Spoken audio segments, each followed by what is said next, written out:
ನಮಸ್ಕಾರದಲ್ಲಿ ಬಂದವರೇ, ಮೈಸೂರು ಪ್ರಾಂತ್ಯವನ್ನು ಬ್ರಿಟಿಷ್ನರು ವಶಕ್ಕೆ ಪಡೆಯುವುದಕ್ಕಿಂತ ಮುಂಚೆ ಬಾಂಬೆ ಪ್ರಾಂತ್ಯವನ್ನು ವಶಕ್ಕೆ ಪಡೆದಿದ್ದರು.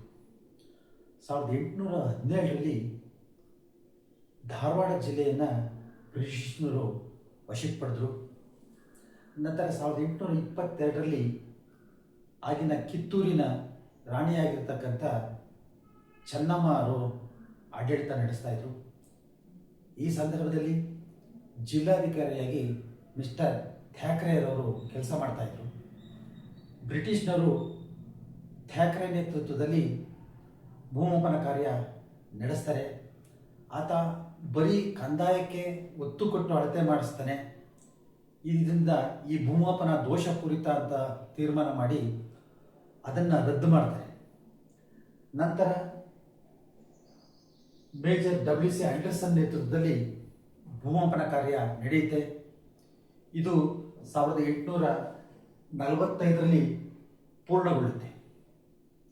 ಇದೇ ದಾಖಲೆಗಳನ್ನು ಪ್ರಸ್ತುತ ಧಾರವಾಡ, ವಿಜಯಪುರ, ಬಾಗಲಕೋಟೆ, ಹಾವೇರಿ, ಗದಗ, ಉತ್ತರ ಕನ್ನಡ, ದಕ್ಷಿಣ ಕನ್ನಡದಲ್ಲಿ ನಾವು ದೈನಂದಿನ ಬಳಕೆಗೆ ಉಪಯೋಗಿಸ್ತಾ ಇದ್ದೀವಿ. ಸೊ ಈ ಸಂದರ್ಭದಲ್ಲಿ ಸರ್ವೆ ಸೆಟ್ಲ್ಮೆಂಟ್ ಮಾಡಿದ್ರು. ಅಂದರೆ ಒಂದು ಸರಿ ಸರ್ವೆ ಆಯಿತು ಅಂತಂದರೆ 30 ವರ್ಷದ ಅವಧಿವರೆಗೂ ಯಾವುದೇ ಬದಲಾವಣೆಗಳನ್ನು ಮಾಡಬಾರ್ದು ಅಂತ ತೀರ್ಮಾನ ಮಾಡಿದ್ರು. ಸಾಗುವಳಿ ಜಮೀನಿಗೆ ಮಾತ್ರ ಕಂದಾಯವನ್ನು ವಿಧಿಸ್ತಾ ಇದ್ರು. ಒಂದು ವೇಳೆ ಖರಾಬ್ ಜಮೀನನ್ನ ರೈತ ಹಸನ್ ಮಾಡ್ಕೊಂಡು ಐನಾಗಿ ಪಡಿಸ್ಕೊಂಡು ಅಲ್ಲಿ ಬೆಳೆ ಬೆಳೀತಾ ಇದ್ರೆ ಹೆಚ್ಚುವರಿ ಬೆಳೆಗೆ ಯಾವುದೇ ಕಂದಾಯ ವಿಧಿಸ್ತಾ ಇರಲಿಲ್ಲ.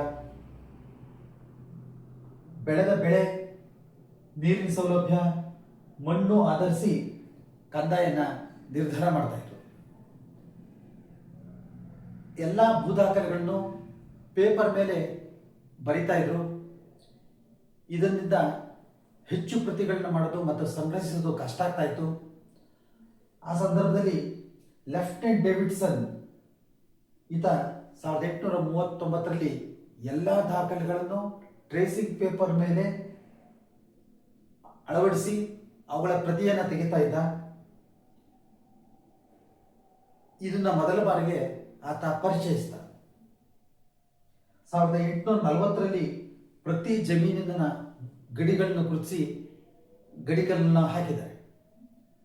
ನೆಲಮಾಪನಕ್ಕೆ ಸಂಬಂಧಪಟ್ಟಂಥ ಎಲ್ಲ ವಿಡಿಯೋಗಳು ಫೇಸ್ಬುಕ್, ಇನ್ಸ್ಟಾಗ್ರಾಮ್, ಥ್ರೆಡ್ ಹಾಗೂ ಯೂಟ್ಯೂಬ್ನಲ್ಲಿ ಲಭ್ಯವಿದ್ದು ತಾವು ನೆಲಮಾಪನ ಅಂತ ಟೈಪ್ ಮಾಡಿ ವೀಕ್ಷಿಸಬಹುದಾಗಿದೆ. ನಮಸ್ಕಾರ.